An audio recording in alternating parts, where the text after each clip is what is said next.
नमस्कार दोस्तों, एक बार फिर से आपका बहुत बहुत स्वागत है। आपने सुना होगा अक्सर ही कि 100 सुनार की और एक लुहार की। जी हाँ, सुनार 100 बार धीरे धीरे चोट करता है, लेकिन लुहार का एक चोट होता है, इतना दमदार होता है कि नक्शा ही बदल देता है। वही हाल आज के मौजूदा दौर में उत्तर प्रदेश की राजनीति के अंदर बीएसपी सुप्रीमो बहन मावती ने किया। तो बहन मावती ने एक ऐसा तगड़ा प्रहार किया कि 100 सुनार जो विपक्ष का झुंड बना करके बसपा को खत्म करने का मुंगेरी लाल का सपना देखते थे महलों में बैठ करके कि हमने तो बसपा को तोड़ दिया, बसपा खत्म हो गई, बहन जी की राजनीति शून्य हो गई। एक ऐसा हथौड़ा मारा बहन जी ने कि सबके दिन में चांद दिख गए, यानी दिन में तारे दिखा दिए बहन जी ने।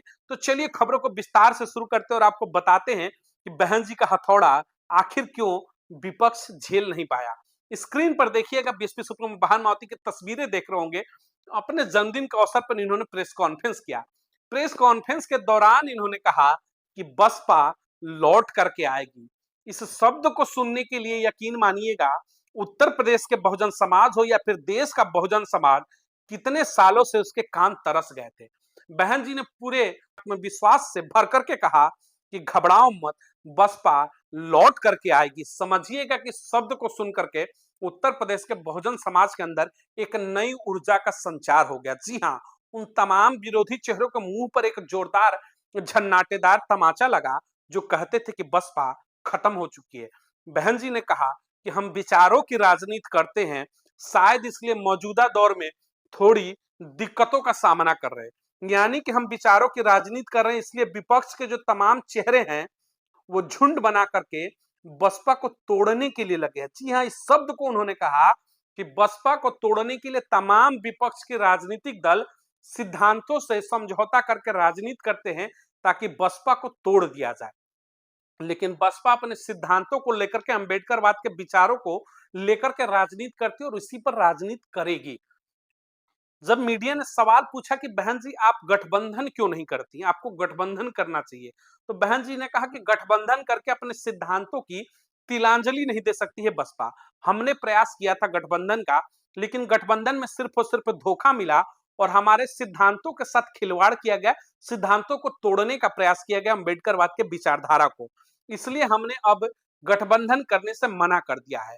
उन्होंने मीडिया को जवाब देते हुए एक मुश्त कहा, उन्होंने मीडिया की जुबान तक बंद कर दी। उन्होंने कहा कि आपको लगता है कि क्या अकेले बहुजन समाज पार्टी सत्ता में वापसी नहीं कर सकती है? तो मैं आपको याद दिलाना चाहती हूं कि 2007 का जो चुनाव था उत्तर प्रदेश विधानसभा का, बहुजन समाज पार्टी अकेले चुनाव लड़ करके पूर्ण बहुमत की सत्ता चलाए 2012 तक। यानी 5 साल तक की जो पूर्ण बहुमत की सत्ता थी, बहन जी ने उसका भी जिक्र किया। मीडिया को उन्होंने एक एक चीजों को बारीकियों से समझाया, कहा कि अकेले चुनाव लड़ने का मतलब ये नहीं होता कि आप कमजोर हैं। अकेले हम चुनाव इसलिए लड़ते हैं कि हमारे विचार जो हैं, हमारे जो सिद्धांत है, उस सिद्धांतों से हम कोई समझौता नहीं कर सकते, कोई कंप्रोमाइज नहीं कर सकते। बाकी राजनीतिक दल जो हैं चूहे बिल्ली का खेल खेलते हैं, आपस में नूरा कुश्ती करते हैं। बहुजन समाज पार्टी वो नूरा कुश्ती नहीं करती है। उन्होंने कांग्रेस और समाजवादी पार्टी के चरित्र पर सवाल उठाते हुए कहा कि आप गठबंधन का हाल क्या होता है 2024 लोकसभा चुनाव में, इंडिया गठबंधन को देख लीजिए। पूरे देश भर के तमाम दल इकट्ठे हुए, बनाया इंडिया गठबंधन। लेकिन आज वही इंडिया गठबंधन दिल्ली के अंदर जब विधानसभा चुनाव हो रहा है तो कांग्रेस आम आदमी पार्टी के खिलाफ चुनाव लड़ रही है, जो कि 2024 में 7 सीटों पर दिल्ली के अंदर वो साथ में चुनाव लड़े। यानी कल तक जो गले मिलकर के एक दूसरे की तारीफ करते थे, आज एक दूसरे को गालियां बक रहे हैं मीडिया के सामने। यही उत्तर प्रदेश के अंदर समाजवादी पार्टी और कांग्रेस का गठबंधन था 2024 के अंदर। संविधान बचाने के नाम पर दलितों को गुमराह करके वोट लिया गया और यही समाजवादी पार्टी दिल्ली के अंदर जाकर के आम आदमी पार्टी को समर्थन करती है और कांग्रेस का विरोध करती है। तो इस तरीके की जो केवल महत्वाकांक्षा की राजनीति है, जो राजनीतिक सत्ता पाने की राजनीति है, जो राजनीतिक सत्ता की मलाई पाने के लिए जो राजनीति करते हैं दल, बहुजन समाज पार्टी की विचारधारा उससे अलग है। वो सिद्धांतों की राजनीति करती है, वो पिछड़े और दलित तबके की उन्नति की राजनीति करती है, इसलिए वो अपने सिद्धांतों से कभी भी समझौता नहीं करती और अकेले चुनाव लड़ेगी। और उन्होंने एक चीज कहा कि संभल करके रहिए, जो लोगों को लगता है कि वो बसपा को तोड़ देंगे झुंड बना करके, बसपा टूट गई है, बसपा कमजोर हो गई है, बसपा लौट करके आएगी। और जिस दिन जनता इनके सच्चाई को समझ जाएगी, यानी कि जो गठबंधन बना करके कभी इस डाल पर कभी उस डाल पर ये जो चूहे बिल्ली का खेल खेलते हैं सत्ता की मलाई के लिए, बहन जी ने खुल करके कहा कि एक समय आएगा कि जनता इनकी सच्चाई को समझ जाएगी, जनता इनके झूठे राजनीति को समझ जाएगी कि सिर्फ और सिर्फ तुष्टीकरण की राजनीति करते हैं, कभी इस पाले में कभी उस पाले में। उस दिन जनता सिर्फ और सिर्फ बसपा को चुनना पसंद करेगी। यानी कि जो 2027 में वापसी का फॉर्मूला था, आज बहन जी ने उसका डिकोड कर दिया। यानी लोग पूछते थे कि फॉर्मूला कौन सा है जिस पर बसपा राजनीतिक रूप से वापसी कर सकती है। तो बहन जी ने आज अपने जन्मदिन के अवसर पर खुल करके कह दिया कि ये तरीका होगा जिससे बसपा वापसी करेगी। यानी झूठ बोलने की जो राजनीति है, कहते हैं ना कि काठ की हांडी बार बार नहीं चढ़ती है, तो बहन जी ने उस फार्मूले को बताया कि काठ की हांडी चढ़ा करके झूठ बोल करके जो राजनीति हो रही है, वो समाजवादी पार्टी हो या फिर कांग्रेस, कभी गठबंधन करते हैं, कभी एक दूसरे को गालियां बकते हैं। तो ऐसे लोगों की राजनीति बहुत दिन तक नहीं चलती है। कुछ दिनों तक ये सत्ता में जरूर आते हैं, सत्ता की मलाई काटते हैं, लोगों का विश्वास को तोड़ते हैं, लेकिन एक समय के बाद जनता इनकी सच्चाई को जान जाती है और फिर जनता इनसे मुंह मोड़ लेती है और उस समय उनको बसपा की याद आएगी और बसपा सत्ता में वापसी करेगी। यानी इस शब्द को सुनकर के उत्तर प्रदेश के अंदर जिन लोगों को लगता था कि बहुजन समाज पार्टी की राजनीति शून्य हो चुकी है, वो राजनीति अब ढंग से नहीं कर रही है, आज बहन जी ने एक एक चीज का जवाब दिया अपने जन्मदिन पर।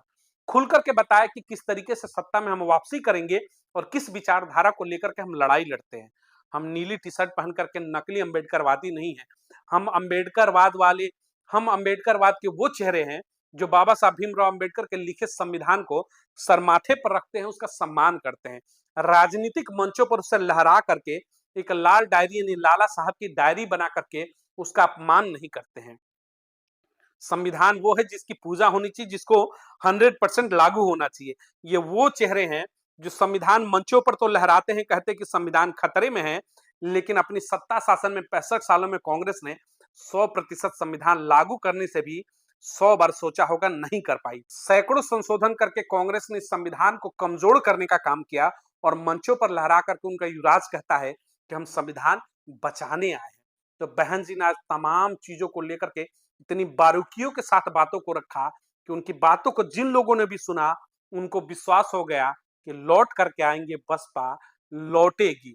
बस धैर्य रखिए और उन चेहरों को पहचानिए जो नकली अम्बेडकरवादी, नकली आपके संरक्षक बन करके, नकली समर्थक बन करके आपके बीच में आते हैं और आपको गुमराह करते हैं। उन गुमराह करने वाले चेहरों से सवाल जरूर पूछिएगा। अब अगर वोटों में आपके बीच में आते हैं, वो समाजवादी पार्टी हो, कांग्रेस हो या फिर भारतीय जनता पार्टी, तो इन संविधान रक्षकों से, जो नकली संविधान रक्षक है, पूछना जरूर है कि आपने बाबा साहब भीमराव अम्बेडकर के सम्मान में क्या किया और कब किया। यकीन मानिएगा इसका जवाब वो नहीं दे पाएंगे। तो बसपा के जो समर्थक हैं, आप निश्चिंत रहिए, सत्ता में आपकी भागीदारी एक दिन सुनिश्चित की जाएगी 2027 को लेकर के। अब बसपा कमर कस चुकी है। लगातार पिछले 4 महीने का अगर आप डेटा उठा करके देखेंगे बसपा का, तो 4 महीने के अंदर आपने देखा होगा 2 बड़े प्रदर्शन देशव्यापी किए गए कि भारत बंद 2 बार बुलाया गया। आप सोचिएगा, भारत बंद जैसे बड़े आवाहन करना किसी भी राजनीतिक दल के लिए माथे पर पसीने लाने के बराबर होती है, उनकी लकीरें खिंच जाती है। लेकिन बहन जी ने 2 बड़े प्रदर्शन देश भर में करके ये साबित कर दिया कि बसपा के कार्यकर्ता आज भी एक आह्वान पर देश के हर कोने में, देश के हर राज्य में लाखों की संख्या में सड़कों पर उतर जाते हैं। और यही बसपा की खासियत है जो बसपा को न कभी टूटने देगी। कभी भी भविष्य में बसपा को तोड़ने वालों के सपने पर पानी फेरने का काम यही समर्थक करते हैं, जो बहन जी के एक आह्वान पर उत्तर प्रदेश ही नहीं, दिल्ली सहित मुंबई, महाराष्ट्र से लेकर के यानी कि दक्षिण भारत तक सड़कें जो है नीली क्रांति से भर जाती है, नीले झंडे से, हाथी चुनाव चिन्ह निशान से, यानी कि नीला झंडा हाथी निशान से सड़कें पट जाती है। बाकी राजनीतिक दल को छोटे छोटे कार्यक्रम के लिए भी बड़ी बड़ी बसें भेज करके लाखों रुपए खर्च करने पड़ते हैं, तो चंद भीड़ उनकी रैलियों में इकट्ठी होती है। लेकिन बहन जी का एक जुबान, एक शब्द कि सड़कों पर आना है, तो हुजूम निकल जाता है, बुजुर्ग निकल जाते हैं, महिलाएं निकल जाती हैं, बच्चे निकल जाते हैं। कौन? बहन जी ने बुलाया है। तो ये बहन जी का करिश्मा है। तोड़ने वाले झुंड बनाओ, झुंड बना करके कभी भी भेड़िए या फिर झुंड बना करके जंगली जानवर जो है एक शेरनी का शिकार कभी भी नहीं कर पाते, इतिहास रहा है। यानी कि इस शेरनी का शिकार करने के लिए आप झुंड बना करके बसपा तोड़ने का प्रयास तो कर रहे हैं, लेकिन जीवन में कभी भी सफल नहीं होगा, क्योंकि शेरनी की एक दहाड़ आप सभी के झुंडों पर भारी पड़ जाती है। इन्होंने ये करके दिखा दिया भारत बंद जैसे 2-2 बड़े-बड़े जब देश के अंदर आह्वान किया तो लोगों ने दिखाया कि बहन जी के एक आह्वान पर सब कुछ कुर्बान करने को तैयार है। इस वीडियो को अधिक से अधिक लोगों तक शेयर जरूर करिएगा, ताकि जो बहन जी की 2027 चुनाव को लेकर के फॉर्मूला तय किया है, जो उन्होंने विश्वास जताया है कि लौट करके आएंगे, ये खबर तमाम उन बहुजन समर्थकों तक पहुंचे जो कहीं ना कहीं निराशा के गर्त में जा चुके थे, निराशा के गर्त में जा चुके थे। उठिए, जागिए, सत्ता में वापसी का अब समय हो चुका है। मिलेंगे अगली तमाम बड़ी खबरों को लेकर के। चैनल को अधिक से अधिक लाइक और सब्सक्राइब करिएगा। चैनल का कारवा बढ़ेगा तो ऐसी तमाम बड़ी खबरें लेकर के बहन जी के समर्थन में मैं आपके बीच में मौजूद रहूंगा। बहुत बहुत धन्यवाद।